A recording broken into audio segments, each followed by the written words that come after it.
All right, guys, time's up. No more making friends. Of course, I'm getting a phone call.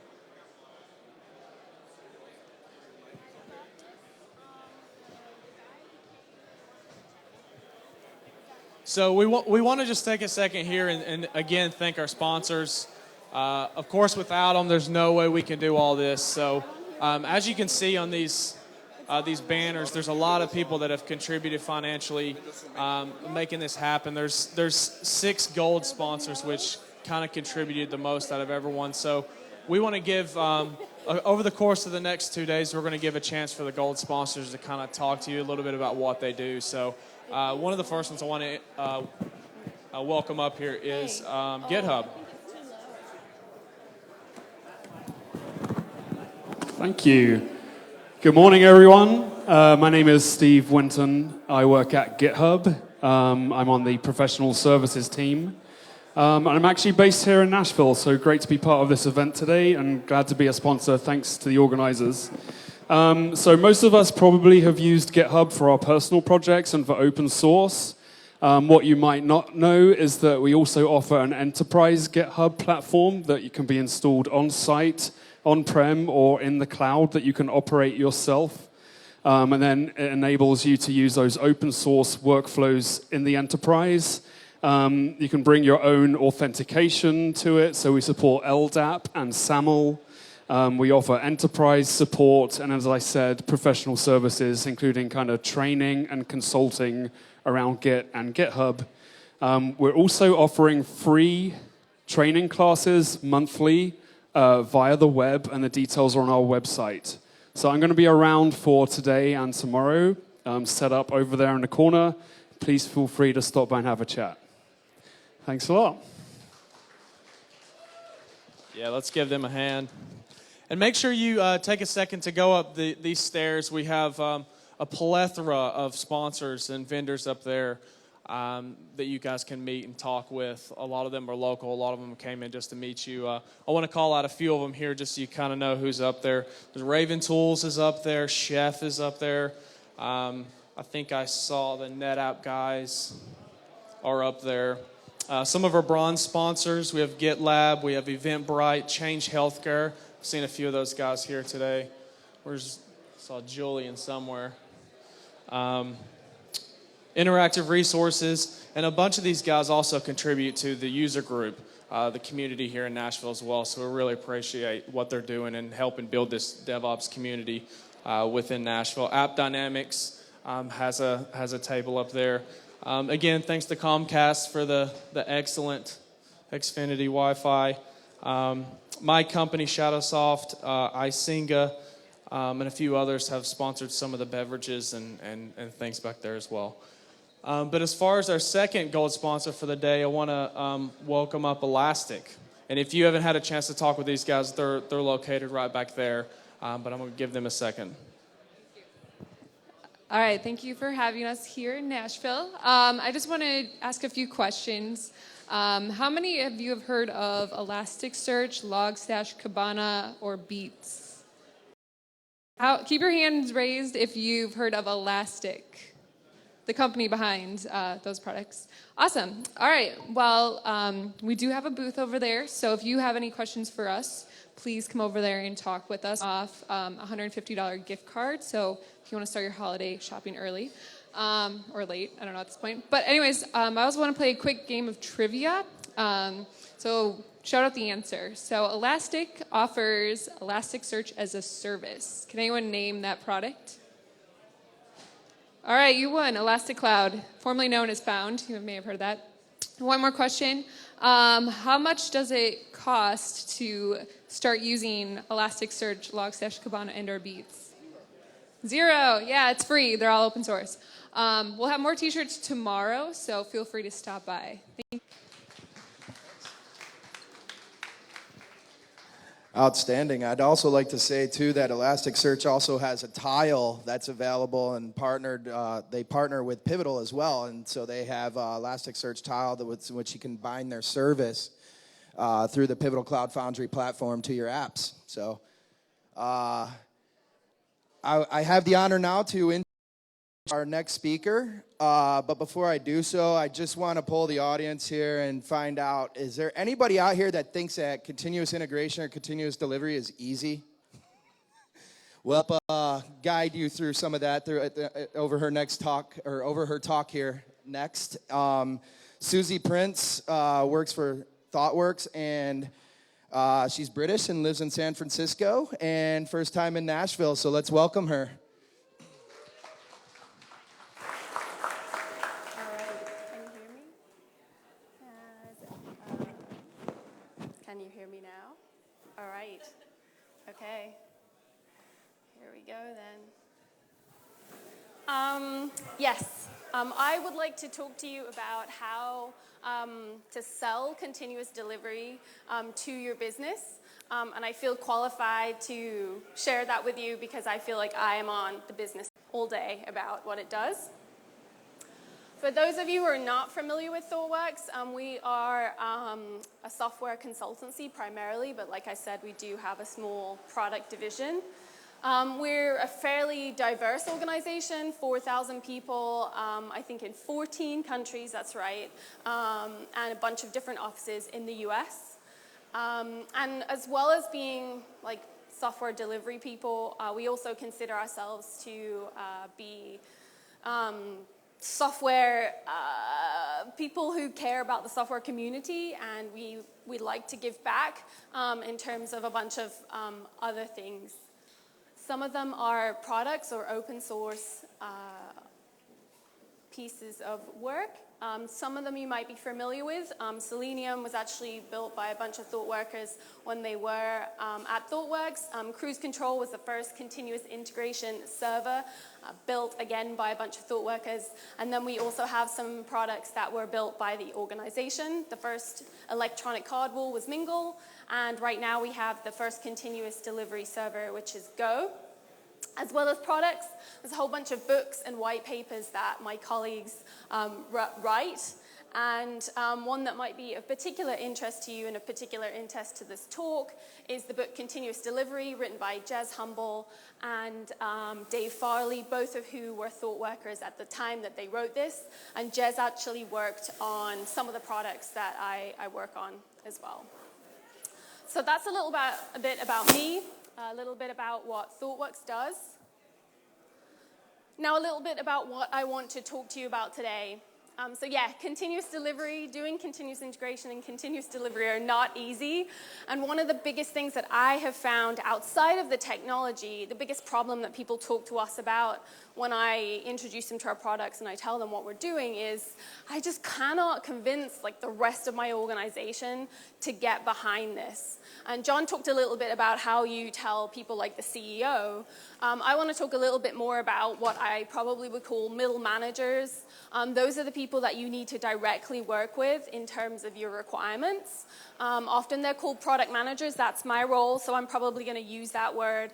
But in your organization, you might call them business analysts, or you might call them subject matter experts. These are the people who are on the business side of your IT organization who may or I suspect may be skeptical when you first start to talk to them about continuous delivery.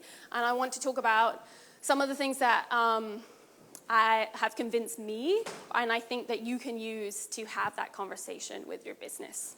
So first of all, I want to set out what I mean by continuous delivery because I'm going to use the phrase a lot, and I do not want us to be confused about what I mean by that. So I like this quote by Jez Humble. You can find it on continuousdelivery.com. And it basically says that continuous delivery is about getting all types of changes, be they new features or bug releases or patches, into production or the hands of your users safely, quickly, and in a sustainable way. It's kind of a mouthful, so if you want to sort of reduce it down, it's basically all changes into production safely, quickly, and sustainably. So what does that look like in practice? This is a really quick, short demonstration or diagram of what it looks like in practice on teams that I work with. It's basically a whole bunch of feedback loops, sending information back to your technology teams. The first loop at the top there, I don't have a pointer, but it's continuous integration. You check in a small piece of your code. It can be as small as you want. I recommend that you commit it to your mainline or your trunk, but that is a different story. We can talk about that another day.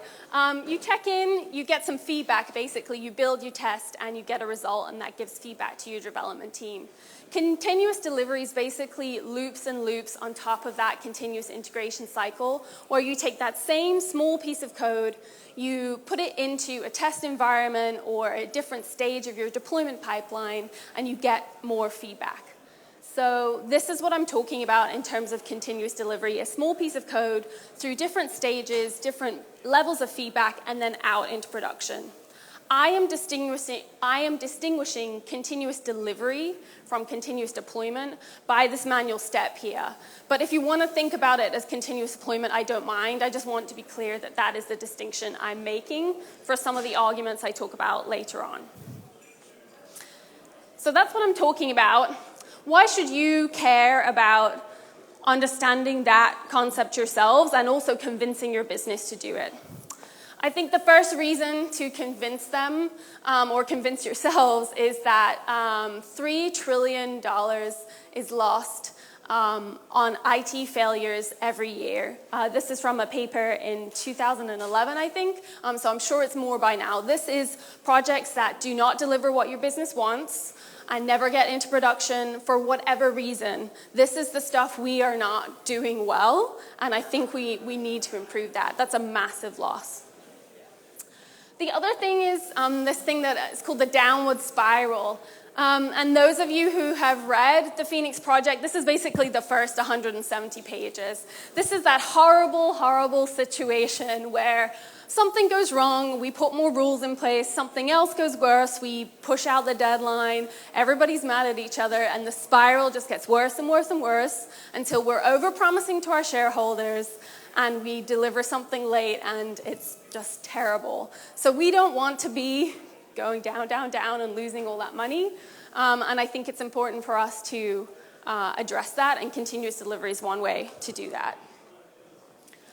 Another reason why I think it's really important for us to convince our business people like me, about the importance of continuous delivery is, frankly, we do not understand each other. Product managers don't even really understand themselves. There's a big gap between what you think I do, what I think you do. Hopefully not by the end of this discussion, but the gap gets wider, and I think it's important for us to break down those boundaries and really understand who we are. The other part is, and I think this has been reflected in our other speakers today, and hopefully we'll hear it again and again, is that IT is the business. Like, our core value is delivering on what our business does. Our core value is not doing cool things with Docker. It's not using products that I want to sell you. It's not being great at that minute thing that you're doing. Yes, you need to be great at that minute thing you're doing, but there's a bigger purpose, and we need to recognize that that is what we're here to do. And like I said at the very top, middle managers, this will be my picture for product managers in this particular presentation, so you can get used to her little face. They're part of who the business is, and you cannot, I do not believe you can succeed without convincing everybody in your organization about what it is we're doing and why we're doing it, and you need to bring these people along with you on that journey, and I'm going to show you how you can start to do that. And then finally, the last reason why you should be convinced of selling continuous delivery to your business is that sometimes our lives at the water cooler, it could be at lunch, it could be in an event like this, and just ask some questions. Up until now, maybe the kind of questions we've been asking are about their children, or about how their weekend was, or their vacation plans. How about asking one of these questions, like, what drives you? What is your worst nightmare? How bad did that deploy go last week? Like, just ask some questions and listen to what they're saying. And that's the important part. When you ask these questions, you really need to You need to be quiet. You need to be quiet and listen to their answers. I think John already talked about this a little bit before, but you already have all these preconceived assumptions about what you expect to hear from people. You already think that you know what they're going to say. You already think that you know what their answers are. I really, really encourage you to ask a question and shut the hell up and listen to what the person is saying. And don't have any biases about that. Don't start to say, well, but. Don't start to give them a solution. Don't ask them a leading question like, why did you do that? Like, don't make them feel bad about what you're asking. Ask a question, listen to the answer, and I think I almost guarantee you will learn something you did not know that will be important to you later, because you will know more about that person, what drives them, what their fears are, what risks they're willing to take, what risks they're not willing to take. And it's not easy. You're not going to ask one question and the answer will be there. Like, you need to keep doing it. Like, it's not a simple task. But when you do it, I think you will build a relationship with these people and really learn. Okay, so you've asked some questions and you've listened to them. I'm hopeful that the picture of them will become a lot clearer for you and you will know much more about them. So now I've convinced you why you should convince them. You know a little bit more about them. And I hope that what you know is things that you can use that will help you convince them that continuous delivery is important. So after you've done that, I want you to tell some stories. And stories are particularly important. Stories have a loop, and they have a beginning and an end, and they will tie emotionally to something that person is feeling. And this is something that your product manager, or there may be a product marketing manager, will actually be pretty familiar with, because that's what they try to do to their users all the time. Find problems, sell solutions by telling stories. So I want you to try to tell some stories about why continuous delivery is important to these people. I want to tell you, I think it's 4 or 5 different stories about what convinces me that continuous delivery is important for business people as well as technology people. The first is faster feedback. I can guarantee you that the way that my team delivers software now compared to how we delivered software 1 or 2 years ago, before we were not completely doing continuous delivery, has allowed me to get way more feedback from my end users about our product much, much more quickly. And like I said, this is one of the key drivers for a product manager. They need to know their customers, and they're building solutions for those customers. But we really don't ever know if what we build will actually solve the problem in the right way. And the worst thing we can do is spend a really long time building a solution, put it out there, and it's a total fail. What is much better is if we build a small thing, we put it out there, we test it, maybe it works, maybe it doesn't, but our investment is so much smaller that we feel a lot better about that time that we put into it, and we got some immediate feedback and we can change it.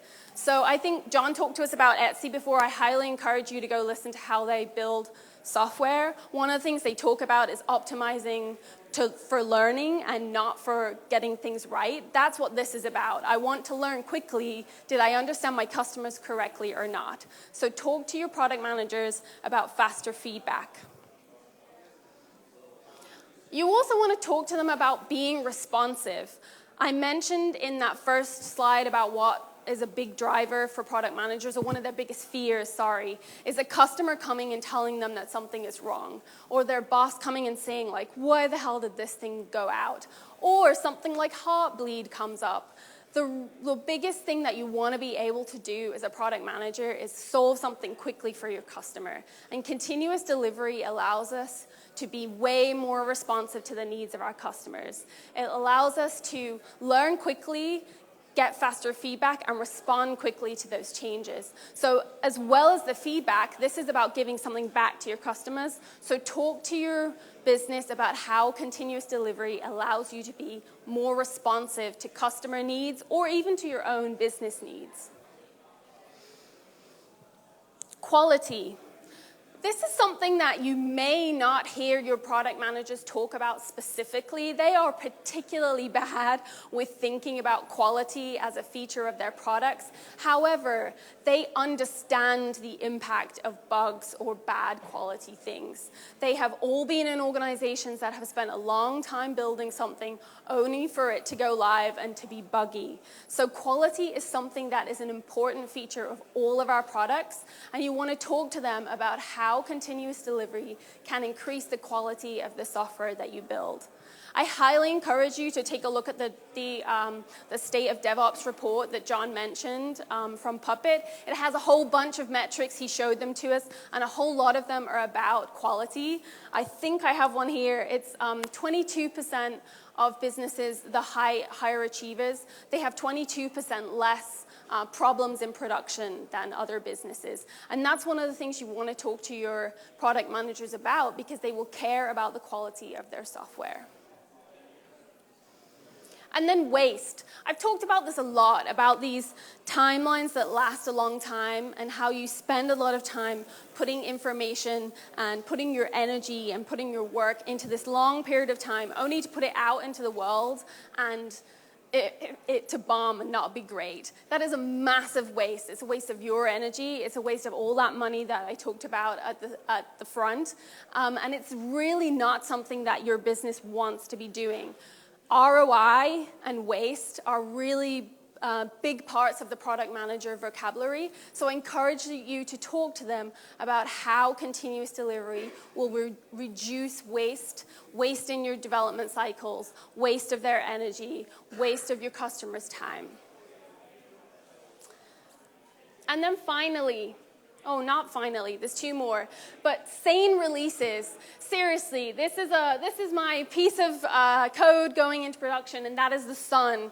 I also do not want to be up on a Friday night or a Sunday morning or whatever it is that we decide is safe to do software releases.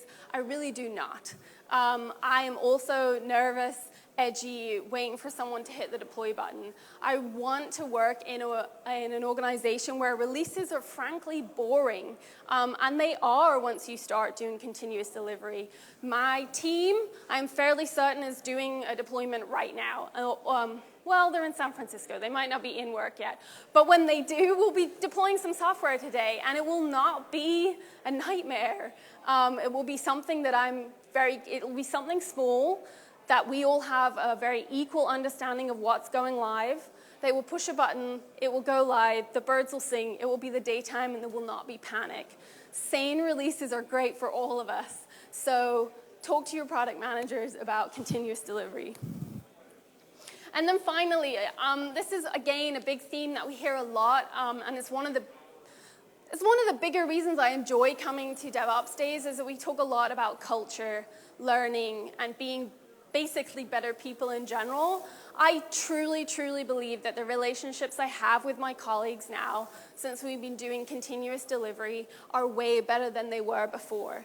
And not just like in this like warm, like let's all hug together and like walk out the building. Not just in that way, in the way that I truly believe that they understand me and they understand my customers as their customers way better than they did before. And a good example of that would be this release I told you. They're going to be deploying something today. They know now, because we talk about what customers want a lot. They know what the levers are when we would make a decision to put something into production. So by having a constant conversation with each other, we're able to learn a lot more about the drivers of what we're all doing and create a team that knows more together. So I do not fear that somebody's going to make a decision that I don't agree with, because I've spent a lot of time with these people talking to them about what we're delivering, talking about how stable it needs to be in production, talking about which customers maybe we should toggle it on for first before we do it. So our teams not only spend more time together and enjoy being with each other, but they're more informed and they learn more doing continuous delivery. Okay, so I told you why, and I told you a bit about who these people are, and I've told you some of the stories you should start to tell. You should definitely tailor those to what you heard about that person. But at some point, somebody's going to go, yeah, but I just like, no, we're not going to do that. And John talked about that before, like maybe it's the guy texting, or they're just like, yeah, I just don't believe this. I want to talk to you about 3 common objections that I hear. And one, I frankly think is just a deep, deep confusion about what all these words are. This is a good one. I'm a product manager, and I say, my customers we just don't want new stuff every week. And my answer to that when I hear another product manager say that is like, that's cool. You're doing continuous delivery. You get to decide when things get deployed. So one of the biggest things I hear is that people are really confused about continuous delivery and continuous deployment. And I'll just repeat this again for me. Continuous delivery means there's a human in there, and that is me making a decision and pressing a button. So your customers don't have to get things every week if they don't want to. Also, they don't have to in continuous deployment either, because we have ways of turning things on and off for people, and that is another level of confusion that people don't understand. So I really encourage you to spend some time with these people, hear what their fears are, and talk to them about what these concepts really mean, rather than just some fearful situation that they have concocted in their head. The other thing that goes along with this is quality concerns, and I don't have time to go through with you all the metrics about why continuous delivery actually allows you to build higher quality software, but it does. I encourage you again to look at some other data, and I'll share some links in a moment. But one of the things I hear a lot is just like, well, this is cool if I was like some consumer startup and like I'm building like an app that says yo, or like a dating app. Like it doesn't matter if I have a whole bunch of bugs. But like where I do business in the real world, where it's really important, we definitely can't do that. I call like total BS to that. Like all of the products that I have built have been for other businesses. In fact, they've been for people like you. And you guys are actually pretty rough on other software creators. Like, we don't build software that is shitty for other people who are using it for their day-to-day work. That's just not what we do. None of you want to do that. I don't want to do that, and I'm still doing continuous delivery. So you could use the rant version of calling out this confusion, this objection, or you could use some of the data that I talked about. Either way. And then finally, John, I think, also mentioned this. It's only for unicorns. Like, yeah. Okay, so it's not just for consumer greenfield stuff, but, like, what if I have security? And, like, what if I have, like, stakeholders? And what if I have, like, a stock shareholders who really care about this? Like, again, this is just a way to deflect something that people don't want to do to change themselves. There are many large companies doing this that are not Google, that are not Etsy, they're not Netflix, they're not people at ThoughtWorks. They're a normal, big, large companies doing this. I think John had a list. This is the list from Gene Kim in 2013. Like, this isn't just for the one-offs. This is what we all need to be doing to get better at what we do. Okay, and then the last one. I think a bunch of these resources have been mentioned before, but there are actually some really accessible pieces of information that are not just for technologists, that have really meaningful stories and really meaningful sets of information that you can share with your product managers. So I encourage you, even if you can't ask them any questions and you're really too scared to talk to them or listen to them, most of them are really reasonable people, and they're actually highly motivated by being better at what they do, and they will be interested to learn more about it. It's possibly just because they don't come to events like this and they don't know. So I encourage you to take a look at these type of resources yourself. I will share these links. Obviously, I don't expect you to see them, and share them with your product managers. So that's basically the fullness of my talk. So I encourage you to get to know your business, show empathy and listen to them. Really listen and be quiet. Highlight the benefits of doing continuous delivery. Don't highlight the tools. Don't highlight why it's going to be better for you. Don't highlight why you came to this conference and some big important person told you to do it. Those are not going to convince them. Talk to them about what motivates them and what drives them. And tell them some stories. And basically, it's hard work. It's not easy. I have been doing it internally in our organization. And we, like I said, we write books about this stuff. I've spent a lot of time talking with our customers about it. But it works, and you definitely can do it. And if you just need something amusing, just think a lot of things aren't easy. And you can keep going and achieve them. That's it.